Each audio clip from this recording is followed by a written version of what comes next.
All right, Trojan fans, welcome into the LA Sports Brotherhood. It's me, Ryan, here with my brother Matthew, and the 2024 college football season is just about coming to an end. We have Ohio State and Notre Dame in the college football final coming up, and more importantly, the transfer portal for the winter session seems to be fully closed. We've had the last little stragglers go in and out, and SE, as always, have made a lot of noise. Some good, some bad, but all of it pretty important. We're going to do this little two-part series. We're going to talk about the offensive additions and subtractions in this video, another video with the defense, and just kind of take inventory of the in and out and where we are now and how we feel about it. So, Matt, can we walk us through the offensive major additions and subtractions?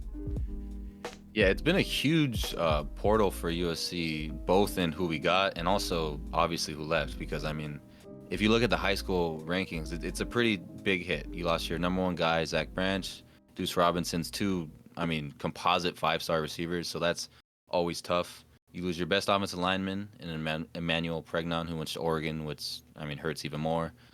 Right tackle, you lose Mason Murphy. That one's actually a blessing for us. I don't really need to go further than that. Also lose quarterback Miller Moss, who, I mean, we knew he wasn't going to come back, committed to Louisville. What really hurt me was Quentin Joyner, running back, going to Texas Tech, and also Kyron Hudson leaving. So those are pretty big hits for the offense. I mean, Hudson, Deuce, and Branch, I'm sure all three of them were top five in targets for sure. So, I mean, that's a big hit to take a receiver. Losing your best left guard, I mean, your best offensive lineman by a mile obviously sucks. Like I said, Murphy's gone. But who we brought in is also pretty nice. Specifically at the running back position, you got the number one JUCO running back in Wayman Jordan Jr., kind of a do-it-all back, and then you bring in a speedster in Eli Sanders from New Mexico State, and then the young guy Brian Jackson, very very physical back, going to get you 4 yards every carry. And so suddenly you lose Quentin Joyner, was supposed to kind of take over as that guy, but now you look at the room, you got speed, you got power, you got a do-it-all guy and it's a nice looking running back you get it. And then at offensive line, I think the big thing is kind of just the young guys developing more. So you got Elijah Page going to be the left tackle, Lenny Noah right guard, and Tobias Raymond has really impressed me in the Vegas Bowl. So you kind of look at him, maybe he's the right tackle, which I'd be completely fine with. He's big, he's physical, I mean, he looks like a right tackle. Then I think probably the most slept on was getting Jean-Ray Reed, who's a center from Syracuse, because we haven't had a center in 2 years, which sounds insane. Because we had Didic kick over to center, then we had Monheim, who I love, great Trojan, kick over to center. So actually having a center who played ACC football and was a starter, God, that's amazing. You'd start with the center and build with offensive line. So I think they did a pretty good job in the portal. As for receiver, like I said, I mentioned the three big names. Well, the two guys I thought, and all of the whole Trojan fan base I know agrees with me. We all thought Jacoby Lane and Makai Lemon were better than these three guys, and so now they leave, and they can be the center of attention. They can lead in targets. I mean, we saw in the Vegas Bowl what happened when we just threw to the red zone threat of Jacoby Lane in the red zone every time. Makai Lemon, he's quick, good release, good route running, good hand. He's fast. I mean, he's an NFL guy. So now we can kind of focus on those two guys. They already have a nickname, Lemonade, really one of the best receiver duos in the country, and just really excited to see them. So I think we kind of, for a while now, it was like, man, USC losing all these 5-star offensive guys. Well, we got guys to fill, and we also did a pretty good job filling in the holes through the transfer portal. For me, I think the one last thing on the offense side of the ball is you need to replace Pregnon. That we still haven't done. We got DJ Wingfield from Purdue, but he's not a plug and play starter. I'll just say that. He kind of struggled on the worst team in the Big Ten, so I don't know how I feel about just plugging him in. But yeah, so I think they did a pretty good job. Quarterback's a whole nother thing. Quarterback's something you can't control. If the guys don't go in, there hasn't been one name that you'd really take over Mayava, so there's really nothing you can do there. But still think they need a left guard. Overall, pretty good cycle, I'd say, for Lincoln Riley. But I'll kick it to you saying, do you feel better or worse about the offense, all things considered, with who left and then who came? I got to be honest. It sucks because I was ready to be really positive, and I'm not going to be negative, but just Pregnon leaving is like such a Yeah. big deal. Realistically, if we had that offensive line we saw against Texas A&M with the full another full spring to like get locked in, I would be just basically saying we're a competent quarterback play away from like being legitimate, like having it be a strong point. And Pregnon was not like this utterly dominating player, but he was incredibly consistent, and actually run blocking he was pretty dominant. I'm not gonna lie. But that's not something that's irreplaceable. It's just that currently we don't have anything to plug in right now. And now we're playing the transfer portal waiting game again, which is tough. But everywhere else, I feel like this is not sour grapes, but I feel like the wide receiver room is addition by subtraction. Of course, you'd want your elitely athletically talented wide receivers to have developed into something when you're getting top of the line 5-star guys. And Deuce was productive, and I would like to have him still, but I completely agree. Like we've talked about it for a long time. Mekhi Lone and Jacoby Lane are the best receivers on the team. They were last year, all of last year, and they will continue to be going forward. So them having the lion's share of the targets is just an objective positive. So I think the receiver room's in better shape. I think the running back room doesn't have the like. I think Woody Marks is probably better than everyone we have currently, and even if Quentin Joyner's like everyone we could have had, Woody's better. But we have a bunch of different looks now. Brian Jackson gives you something we didn't have at all last year. At least we couldn't like showcase because he was a true freshman. And then the two transfers, like you can get different looks, and despite like not having maybe the top end elite talent, the scheme theoretically should be enough to free up guys to the point where if you just have the ability to read a block and a decent amount of burst, you'll be a very productive running back. And I believe that's going to be the case. So, as always, it comes down to offensive line and quarterback. I actually feel pretty confident about everywhere else on the offensive line. Tobias Raymond, he's played extended snaps twice this season, and both times he impressed. Granted, you are just coming in for Mason Murphy, so anything else will be better. But I think legitimately he looked pretty solid. That was a big time development guy. Henson's gone, but like if Raymond ends up handing out to be a legitimately solid tackle, that might be one of Henson's better legacies because they recruited him. He was like 240, I think, from someplace in the valley, and like I remember very vividly because it was one of the first seasons I came back and started following recruiting heavy. SC fans were so upset that they that they signed him. He was like a low 3-star, super tall and skinny and lanky, and everyone's like, "This is the type of offense." Whatever. It's just like it's a perfect example of what developing 3-star lineman is because that's a lot of what success is for offensive line recruiting. So yeah, I enjoy where we're at. The big question right now is Mayava, and we're not going to answer that question because it's impossible to do that right now. But I will tell you, us, like every other SC fan in the world, will be eyeing spring practice reports and any footage we get like a hawk to see how Longstreet and Mayava are going up against each other. Because I think it's going to be a legitimately open competition, and we might do a whole video just on that. But yeah, I'm feeling pretty confident that the peripheral players, again, not to that they're less important, but like the people surrounding the main hub of quarterback is going to be at the very least as strong as last season, but I think there's higher potential for production as well. So I'm feeling pretty good.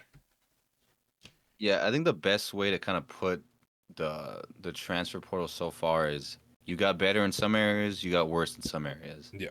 And really, I mean, the one if I were to line up the 11 positions, I think 9 of them I feel very good about, and one of them there's just kind of a black hole with the loss of Pregnon, and then the quarterback is like it's just a toss up right now. So Yeah. I mean, it's like, man, the Pregnon news really hurt and you don't need someone maybe as good as Pregnon. I just want some consistency and pass protection and run blocking because I do feel really good about Page at left tackle. I even feel good about the backup in Justin Tuanu. Sorry if I Yeah. mispronounced his He was name. fine. He's a true freshman. He looked incredible. Feel really good about Raymond. Noah's going to continue to get better. I love the addition of John Ray Reed. So it's like what I want from this USC team, and I'm gonna even dedicate a full video to this. I want them to be a physical running team that plays good defense. We're also gonna get to the defense later. That one I'll be a little more excited about, which I'll save my thoughts for that. But we're just one piece from I just want a complete O line that has a lot of experience together because the other three guys do have some experience together. And then you run the rock, you got two elite receivers to get open. I can see an elite offense. We're just gonna need a couple more additions in that spring portal. But what makes me a little nervous is we said the same thing last year about we just got to replace Mason Murphy right tackle. Guess who was starting opening night for USC? It was Mason Murphy. So Yep. we don't know if a left guard's gonna come into the spring portal, and that's my number one big concern about this team. If you address that, I'm feeling very good about the USC offense. Yeah. I think the biggest, like, besides personnel wise, the biggest thing, like you're going to talk about in your video, which I'm excited to watch, that you have to have an idealistic shift. Lincoln Riley has to understand the strength of this team, especially if Mayava's the starter. Brian Jackson, he's not the best running back, but he is very much someone that can give you a component of the offense that you did not have at all last year. You can be a legitimate power running team because he's not slow. He just doesn't have the burst, but he knows, like, he was reading holes very well, and that was as a freshman. He has a full offseason now. He has the confidence coming off a legitimately good performance against an SEC school for whatever that's worth to him. I Lincoln Riley needs to embrace the run. You can be a Penn State style offense, but instead of having some random tight end that's good, you have two actual elite weapons on the as a receiver. You can just change a little bit. Like, Drew Aller is horrible. I don't. Penn State's not the pinnacle, but just like that style of offense, they're very physical. You know what you're going to get from them. But then, but they don't have anybody that can break the top off the defense, and we have two of those guys. They're just matchup nightmares. Like, if you lean in, you could really create a team, an environment where you will obviously have flaws, but you mitigate them by playing to a style that forces teams to adjust to you. Too much, I think SC adjusts to teams a lot because they're always kind of on the back foot, especially these last 2 years, especially offensively. Like, you go in with the game plan and, like, oh, they're gonna do something. Like, we can't really attack this because our quarterback's a one read guy. So, what are we gonna do? Like, I guess we have to run the ball. But if you come in and punch teams in the mouth, they adjust to you, and you are in control. Like, Riley, for as smart as he is, as he's purported to be, it feels like he's playing from behind a lot, whether it's literally in the score or like just intellectually. I feel like he's kind of chasing something right now. And this off season's a chance to just establish, this is what we are. You're gonna have to come beat us while we do our thing. And I'm hoping that's the vibe, but I can't say for sure. Yeah, I really, really love what you said about like this is what we are. We don't adjust to them, Yeah. and that's kind of I'm really gonna go in depth in my video. Essentially, we kind of broke down just the talent, what talent left, what talent came back. What's more important than the talent, which sounds crazy, is Riley's ideology. Like, what does he want to do? What is USC going to be? So that's what my next video is going to be about. What the offense needs to do, because I'm telling you, with this personnel, I mean, again, I'm not gonna brag about a loss, but I mean, we put up like 35 on Notre Dame. Georgia couldn't do that. Indiana couldn't do that. Penn State couldn't do that. We're there with these guys in talent. It's not. Of course, the talent can get better. It's all about Riley and the kind of offense he wants, and it really frustrates me. I'm gonna go into kind of film and also just about the talent. USC needs a culture change in what they do offensively. There is a potential for them to just run the ball and be a dominant offense. And again, that's what I'll get into in the next video. But it's not it's not like a 2020 Bama team. It's not 2019 LSU. But we can put together a pretty damn good offense. Yeah. 100%. This is just in a transition, another transition year for Lincoln Riley. This can be one where it's like transitioning into the future of SC. Last year kind of felt like we don't know, we're in between something, and I don't know what the next step is. You can establish this off season, this full season is a chance to establish what the next three steps are going to be because you have an identity and you established it this year. Well, one thing I will say to cut Riley some slack, he did change the identity of this defense. He had a great Yeah, staff. you did. They improved tremendously this year. Of course, we'll get into this in the defensive video. Well, starting to get more talent. that's changed. So he has shown the ability to change. Now it's just for him to change his offense. If that doesn't happen, I mean, we'll see what happens. Yeah, man. Uh, Otherwise, we'll be here. Well, again, like I said, Matthew has his breakdown video coming out. We have the defensive version of this, which I think will be even more positive because I feel pretty solid about what they did. Yeah, so thanks so much for watching, Trojan fans. We'll be back with some more. As more news breaks, assuming anything does, we will be here. We're going to be back with our part 2 talking about the defense. Matt has his solo vid coming out. So make sure you subscribe, stick around if you enjoyed. Thanks for watching. Go Trojans.